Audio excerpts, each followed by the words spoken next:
पिछले सूत्रों पर बात करते हुए हमने मानवीय चेतना के कई गहरे तलों को स्पर्श किया। विज्ञान भैरव तंत्र के ये सूत्र इतने वैज्ञानिक ढंग से एक साथ पिरोए गए हैं। जो बुद्धों की परंपरा रही होगी जिसने इन्हें तराशा, मांझा, पिरोया है, वो अपने आप में अद्भुत है, अतुलनीय है। ऐसा कम ही देखने को मिलता है कि इतनी गहरी बातें और ध्यान का वो आकाश जिसमें सारी आकाश गंगाएं शामिल करी जा सकें, वो घटना विज्ञान भैरव तंत्र में घटती है। अर्थात जितनी संभावनाएं हैं वो सारी संभावनाएं इन सूत्रों में विकसित होती हैं, पुष्पित, पल्लवित होती हैं। हमको जीवन के किसी भी मुकाम पर, किसी भी तल पर खड़े होने के साथ एक मार्ग देती हैं। पिछली बार हमने विज्ञान भैरव तंत्र में वर्णित काम वासना की 3 विधियों की बात की, जो धीरे धीरे स्थूल होती हुई सूक्ष्म की तरफ हमको ले जाती हैं। और उन विधियों में जो मूल चीज हमने देखी वो यही थी कि मूलतः जो महत्वपूर्ण है वो महत्वपूर्ण है हमारा आंतरिक ढांचा और हमारा आंतरिक ढंग, इनर एटीट्यूड, हमारी वो सचेतनता, हमारी वो सजगता जिसको हम साथ लेकर चलते हैं, वो हमारी संवेदनशीलता।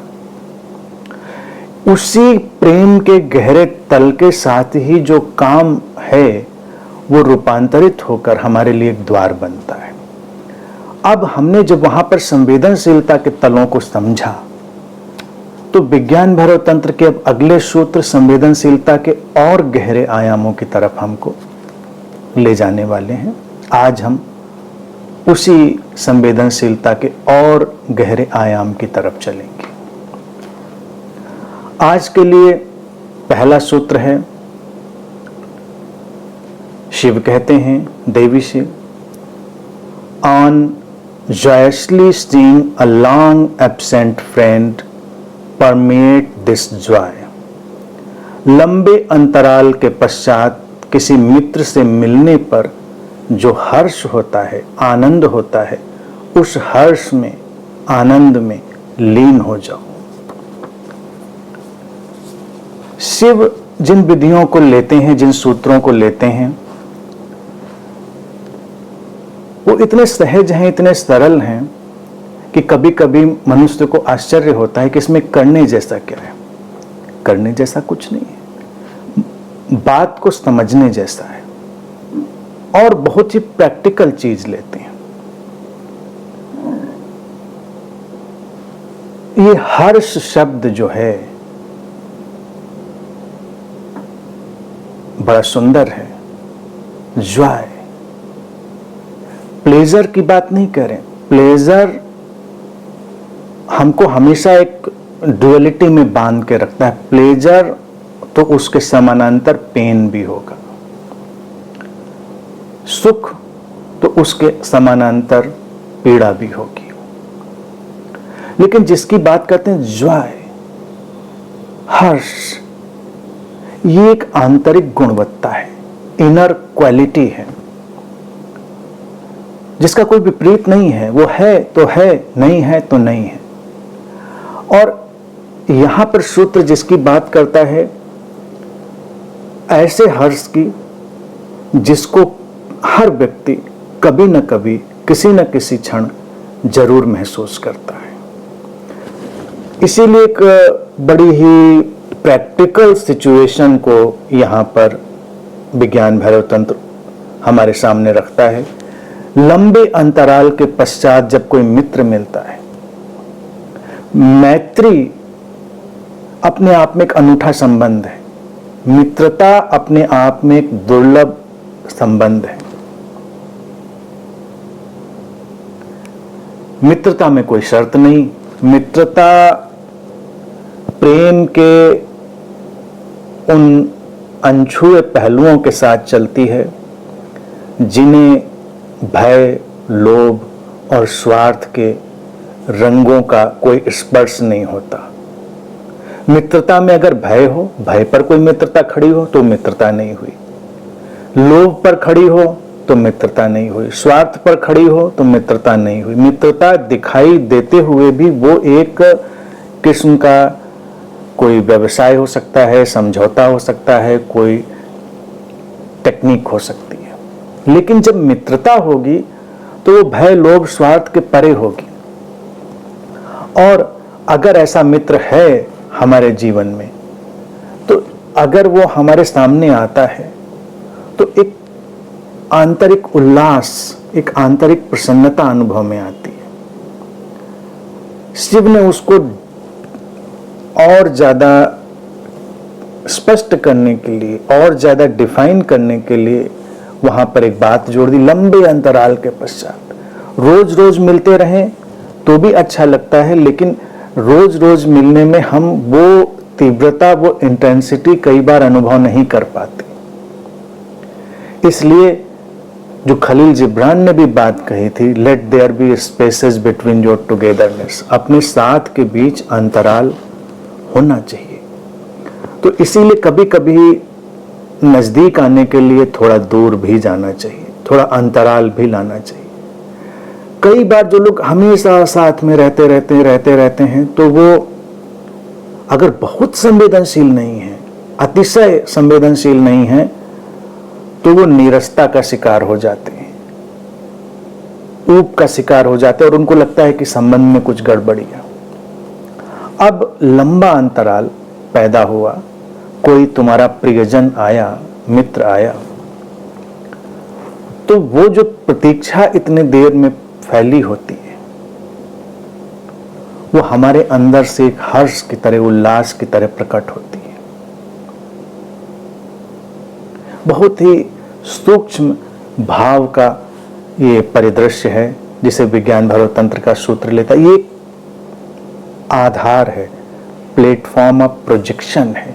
इसके आगे अभी यात्रा और चलेगी, लेकिन पहले प्राथमिक चीज को ही हमें समझना चाहिए जो सूत्र कहता है। अब वो अंतराल के बाद जो हमारे अंदर हर्षातिरेक, यानी कि जो ओवरफ्लो ऑफ जॉय है, वो पैदा होता है, तो सूत्र कहता है उस हर्ष में, उस जॉय में लीन हो जाओ। अब ये बात हमको और ज्यादा सूक्ष्मता में धक्का दे रही है। हमको भौतिक बंधनों से परे, रूप और आकार के परे, नेम एंड फॉर्म का जो वर्ल्ड है उसके बियॉन्ड ले जा रही है सूत्र की जो देशना है। क्योंकि हमारे पास दो विकल्प खुलते हैं हमेशा, और जीवन में कोई भी घटना हो हमेशा दो विकल्प खुलते हैं। हम अपनी जड़ों की ओर लौट सकते हैं, अपने स्रोत की ओर लौट सकते हैं, या हम परिधि की ओर जा सकते हैं, या परिधि में अटके रह सकते हैं। परिधि में कोई बुराई नहीं है, परिधि भी सुंदर है। जो सर्कमफ्रेंस है, जो अभिव्यक्ति का तल है, वो भी सुंदर है, लेकिन उसका जो गुणधर्म है वो क्षणभंगुरता भी है, बदलाव भी है। अगर हम बदलाव के साथ अभी एटीज नहीं हो गए हैं तो वो परिधि पर अटकना हमको परेशान करेगा, हमको व्यथित करेगा। तो लोग जो व्यथित होते हैं वो इसलिए नहीं व्यथित होते हैं कि व्यथित होने का कोई बहुत ही स्पष्ट कारण आ गया है। व्यथित वो इसलिए होते हैं क्योंकि जो नेचर ऑफ हैपनिंग है उसको उन्होंने न पूरी तरह समझा है, न उसे पूरी तरह स्वीकार किया है। परिधि पर रहो, तंत्र तो परिधि, केंद्र, स्रोत और स्रोत से बाहर जाती हुई द्वैत की धारा सबका सम्मान करता है, लेकिन तंत्र हमको मूल की तरफ भी ले जाता है। इसीलिए उसका नाम तंत्र दिया, एक सिस्टम है। बिना किसी अपराध बोध के, बिना किसी अटकाव के केंद्र की तरफ, स्रोत की तरफ ले जाना।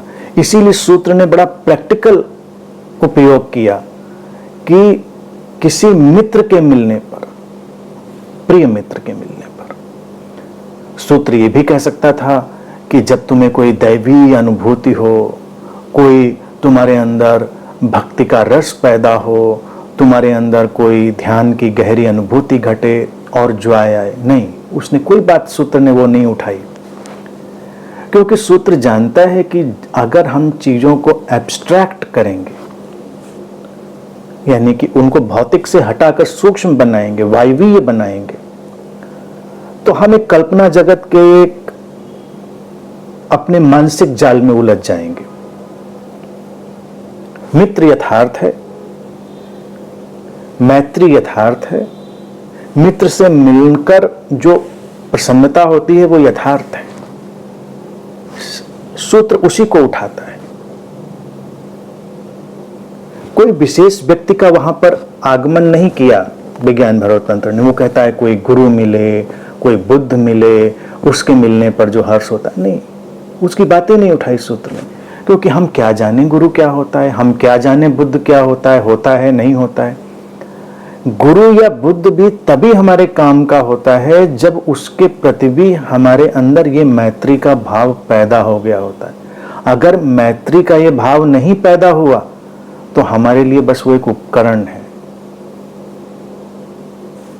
उसका ज्यादा मूल्य नहीं है। मैत्री का भाव अर्थात लोभ, भय और स्वार्थ के परे जागती हुई कोई मनोभावना। अब ठीक है, मित्र आ गया सामने, हर्षित हुए, उल्लसित हुए, तो अब करें क्या? आम व्यक्ति दो काम करता है। परिधि की ओर अटकने वाला काम है कि मित्र के साथ आप उछल कूद करिए, गले मिलिए, खाइए पीजिए, हाँ सब करिए, मनाही नहीं करिए इसकी। सूत्र ने कोई मनाही, कोई इसमें डूज एंड डोंट्स नहीं डाले हैं। उसने तो सूक्ष्म बात की तरफ इशारा कर दिया, ऐसी बात जो किसी को पता भी नहीं चलेगी और किसी को दिखाई भी नहीं देगी कि ऐसा हो रहा है। तुम उस हर्ष में लीन हो रहे हो, लीन, विलीन, लयबद्ध, उस रिद्म में आना, उस सिंक में आना तुम्हारे भीतर घट रहा है, बाहर कुछ नहीं करना। इसका तात्पर्य ये भी नहीं कि मित्र को अब भूल कर तुम जाके कहीं कमरा बंद करके, आंख बंद करके बैठ जाओ, हर्ष आ गया था उसमें लीन हो जाते हैं। मित्र बेचारा बाहर बैठा हुआ है, सोच रहा है कुछ चाय पानी पूछा जाएगा, और तुमने कहा हम तो विज्ञान भैरव तंत्र के सूत्र पर प्रयोग करेंगे, मित्र से क्या लेना देना। अब वो हर्ष की बात थी, हर्ष में लीन, हर्ष आ गया, अब हम लीन हो जाते हैं। सूत्र ऐसी मूर्खताओं की बात नहीं करता। वो कहता है कि परिधि और केंद्र हमेशा साथ में चलते हैं। ये किसने कहा कि उनको तोड़ा जाए? तंत्र विभाजन की बात ही नहीं करता, वो ऑल इंक्लूसिव है, वहां पर सब साथ में चलता है। लेकिन कुछ ऐसा है जो उसमें फर्क ला देता है, और वो फर्क है हमारी एटीट्यूड का, हमारी समझ का, जो किसी को दिखती भी नहीं कि क्या हुआ। तुम हर्ष में लीन हो रहे हो, डूब रहे हो, किसी को पता भी नहीं चले, यहां तक कि तुम्हारे मित्र को भी नहीं पता चल सकता कि जो तुम्हारे अंदर हर्ष की धारा उठी थी, ज्वाय का जो एक बवंडर उठा था तुम्हारे भीतर, तुम उसके रस में रसगुल्ले की तरह पड़ जा रहे हो। वो रस आया, अब तुमको करना क्या है? उस रस में रसगुल्ले की तरह पड़ जाना है। इसी पर हमने एक ध्यान दिया था, इसी विधि, ये विधि मेरे ध्यान में नहीं थी लेकिन आज मैं देखता हूं सूत्र को तो वही बात है, रसगुल्ला ध्यान। अर्थात जब तुम्हारे चारों तरफ ज्वाय का, आनंद का, शांति का रस हो तो उसमें बस पड़ जाओ, लीन हो जाओ। रसगुल्ला भी तो लीन ही होता है ना, एब्जॉर्ब कर लेता है उसके रस का सारा जो ढंग है, उसकी मिठास है, उसको अपने अंदर अवशोषित कर लेता है, एब्जॉर्ब कर लेता है। अगर हमने उस आंतरिक भावदशा से हटकर बाहर की परिस्थितियों पर फोकस किया तो हम बहुत सी ट्रिवियल सतही बातों में उलझ जाएंगे। सतही बातों में कैसे उलझते हैं? लंबे अंतराल के बाद मित्र मिला और हम तुरंत शुरू हो जाते हैं, और सब कैसा है तुम्हारे उधर, चुनाव हो गया, मौसम कैसा है, और इत्यादि इत्यादि। वही अखबार, वही टीवी, समाचार, वही सब हम बात करने लगते हैं, क्योंकि समझ में नहीं आता करें क्या। मिल तो गए इतने समय के बाद, बात बहुत कम लोग होते हैं जिनके पास कुछ बातें करने के लिए होती हैं कायदे की, नहीं तो फिर यही सब चलता रहता है, ऑफिस, बिजनेस, पॉलिटिक्स और सब। उसके बाद इसमें रैप होकर वो जो हर्ष की तरंग उठी होती है जॉय की, वो धीरे धीरे ठंडी पड़ जाती है, खत्म हो जाती है। हम ऐसे ट्रिवियल सतही बातों में उलझ के रह जाते हैं। अगर प्रेम प्रगाढ़ हो, इंटेंस हो, तो क्या होगा? थोड़ा मौन भी आएगा। कोई तुमको मिले लंबे अंतराल के बाद तो थोड़ी देर तुम निहारते रह जाओगे। हो सकता है आंखों में आंसू आए, हो सकता है मुस्कान आए, हो सकता है दिल तेजी से धड़के, बहुत सारी चीजें हो सकती हैं। सचमुच में हर्ष हुआ है, इसकी एक कसौटी भी है कि शब्द जल्दी से तुमको ढूंढे ना मिले। अगर शब्द जल्दी से पकड़ में आ जाएं तो इसका मतलब उतना हर्ष नहीं हुआ। इसीलिए जब तुम किसी अजनबी व्यक्ति से मिलते हो जिससे तुम्हें बहुत लेना देना नहीं होता, तुम बहुत वाचाल होते हो, तुम बहुत बात करते हो, इसीलिए सफर में, ट्रेन में लोग बोलते ही रहते हैं, क्योंकि उन्हें ज्यादा लेना देना नहीं। लेकिन अगर प्रेम का, मैत्री का भाव गहन है, गहरा है, इंटेंस है, तो थोड़ी देर के लिए मौन छा जाएगा। थोड़ी देर के लिए जैसे सब ठहरेगा और फिर बारिश होगी। जॉय वहीं से पकड़ में आता है। अब सूत्र ने केवल हमको एक आधार दिया है। वो कह रहा है कि इसको पहले समझ लो मोटे तौर से, क्योंकि ये आसान है पकड़ना। अब इसके बाद इस चीज को हम हर चीज पर फैला सकते हैं, हर चीज पर। जहां कहीं भी हमको हर्ष का, जॉय का एहसास होता है, अनुभूति होती है, पता चलता है, वहां हमको परिधि से हटकर केंद्र की तरफ चले जाना है। यानी कि उसकी जो बाहरी परिस्थिति है उसको वैसा का वैसा रहने देना है, उसको एंजॉय करना है, लेकिन जो उसकी सूक्ष्म परिस्थिति है उसमें लीन हो जाना है। अध्यात्म जब कहता है सूक्ष्म जगत, तो सूक्ष्म जगत को जब लोग नहीं समझ पाते हैं तो वो तमाम काल्पनिक, ये लोक, वो परलोक, ये सूक्ष्म शरीर और फलाना शरीर, ये तमाम तरह की सर्कस लोग पैदा करते हैं, किस्से कहानी।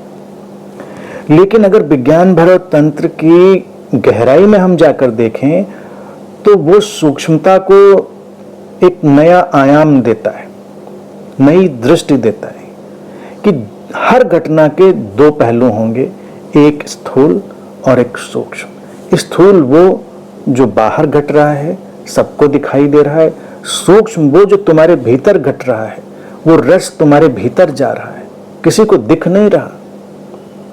क्यों दिखे किसी को? दिख भी कहां सकता है? दो लोग गहनतम प्रेम में हों तब भी एक के भीतर कौन सा रस घुलता है ये दूसरे को भी पता नहीं चल सकता। इसीलिए कितने भी गहरे दो प्रेमी भी हों, उनके भावों की समानता नहीं होती। भावों की रेंज हो सकती है एक जैसी, लेकिन भावों में समानता नहीं हो सकती, क्योंकि सबका आंतरिक गुणधर्म, आंतरिक संरचना, आंतरिक समझ, आंतरिक संवेदना सबकी अलग अलग है।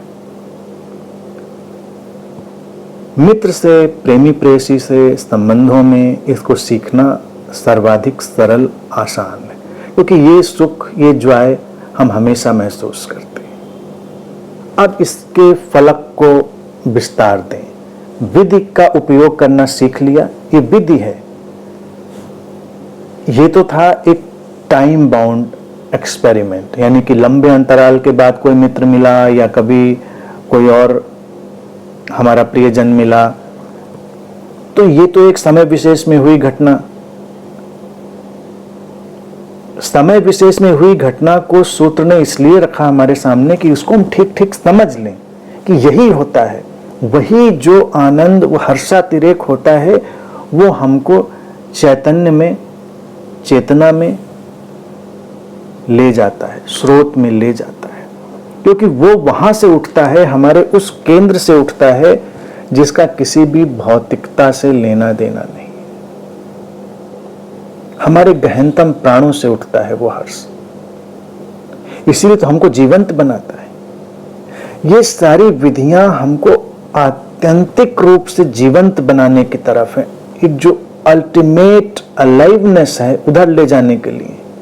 काम वासना की भी जब बात करी तो विज्ञान भैरव तंत्र के सूत्रों ने यही कहा कि जब तक वो काम तुमको जीवंतता के चरम पर न ले जाए, वो काम नहीं है, फिर वो एक मशीनी यांत्रिक घटना होगी। अक्सर लोगों को देखिए, काम वासना का अनुभव है उनके जीवन में, लेकिन उनके पूरे शरीर, उनके चेहरे, उनकी आंखों को देखिए, जीवंतता नहीं, बल्कि होता उल्टा है। हैरान करने वाली बात, जैसे जैसे उम्र बढ़ती है, अनुभव और घटनाएं, प्रक्रियाएं बढ़ती जाती हैं, लोग बुझते जाते हैं। शिव ने सूत्र में जैसे बात करी थी, उस अंगारे से बचो। बचो का मतलब अंगारे को जिंदा रखो भाई, भाग थोड़े जाना। अंगारा मतलब तुम्हारे भीतर कुछ जलता हुआ हो, लेकिन लोग बुझते जाते हैं।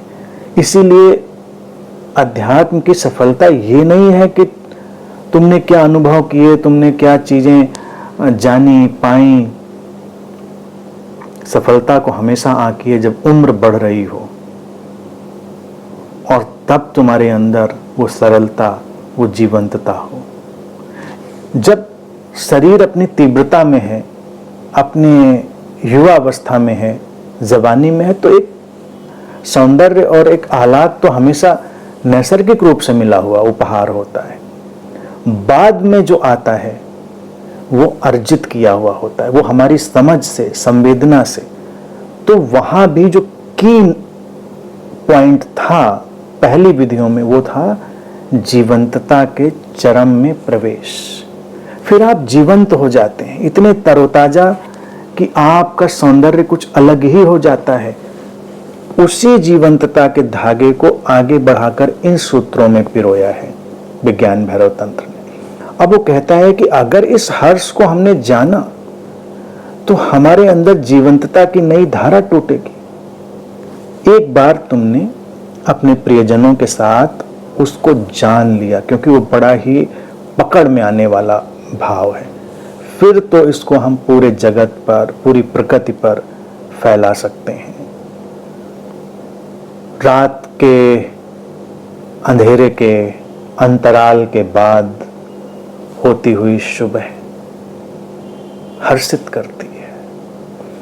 दिन की आपाधापी अंतराल के बाद ढलता हुआ सूरज, धीरे धीरे आता हुआ मखमली अंधेरा हमको सुकून और शांति और विश्राम की तरफ खींचने लगता है।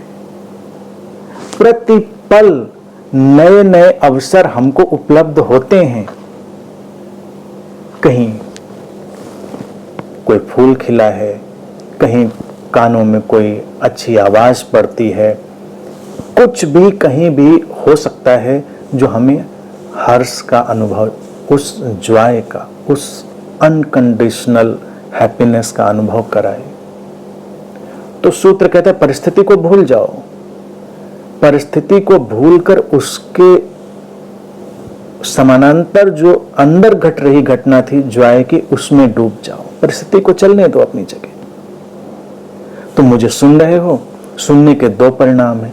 एक है तुम्हें इंटेलेक्चुअली कुछ बात समझ में आ रही, तुम नोट्स बनाने के चक्कर में लगे हो, तुमको लगता है बड़ा बढ़िया, ये तो अच्छा एक्सप्लेनेशन हो गया, ये तो ऐसे मैंने नहीं सोचा था।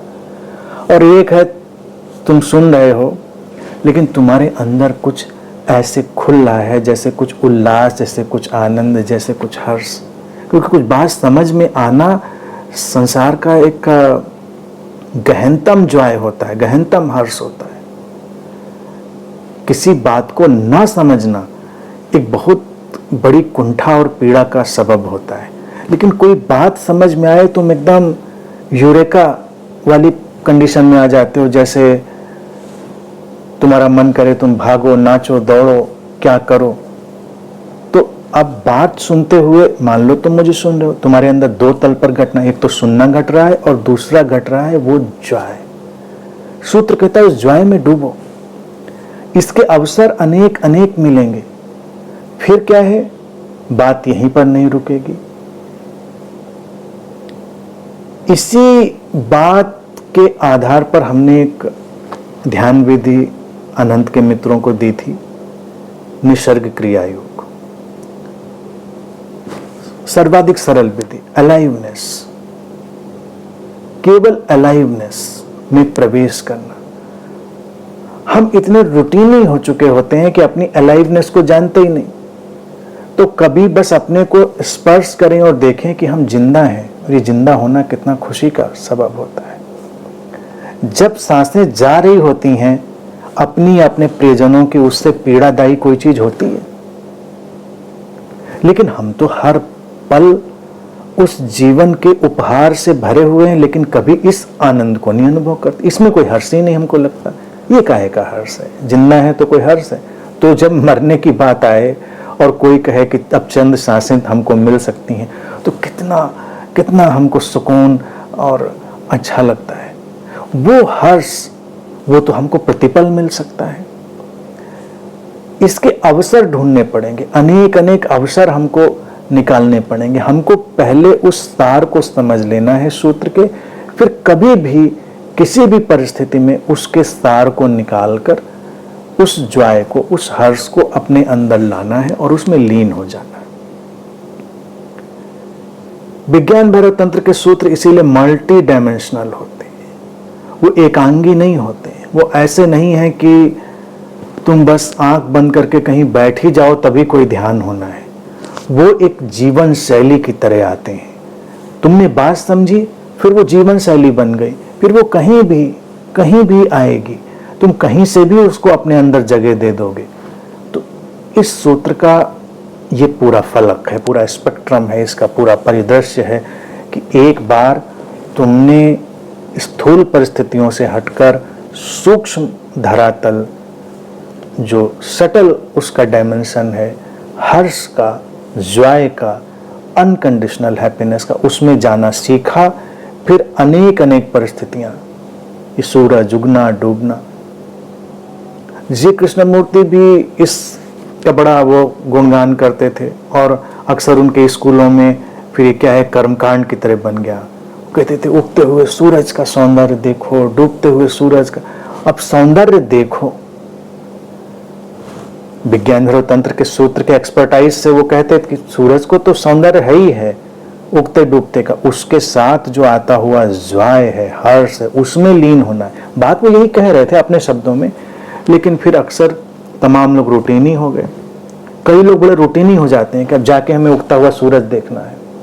अब वो देख रहे हैं, उगा उगा उगा, बादल आ गए, नहीं उगा, बड़ा फ्रस्ट्रेशन हो गया। डूबता हुआ सूरज देखने जा रहे हैं, फोटो खींच रहे हैं, सब कर रहे हैं, लेकिन उसके समानांतर जो अंदर आनंद उठना चाहिए उसको पकड़ने या उसको स्पर्श करने की कोशिश नहीं करते। तो बाहर तो सौंदर्य है, ठीक है, अंदर उसका क्या परिणाम हुआ? जो अंदर परिणाम हुआ वो स्रोत का, सोर्स का घटनाक्रम है और इसीलिए वो रूपांतरित कर देता है। तो जीवन की एक घटना से सीखो और फिर हर परिस्थिति पर उसको फैल जाने दो। अनेक अनेक परिस्थितियां मिलेंगी, परिस्थितियों की कमी नहीं है। जैसे मैंने जिंदा होने की बात कही, उससे बड़ी परिस्थिति क्या मिलेगी?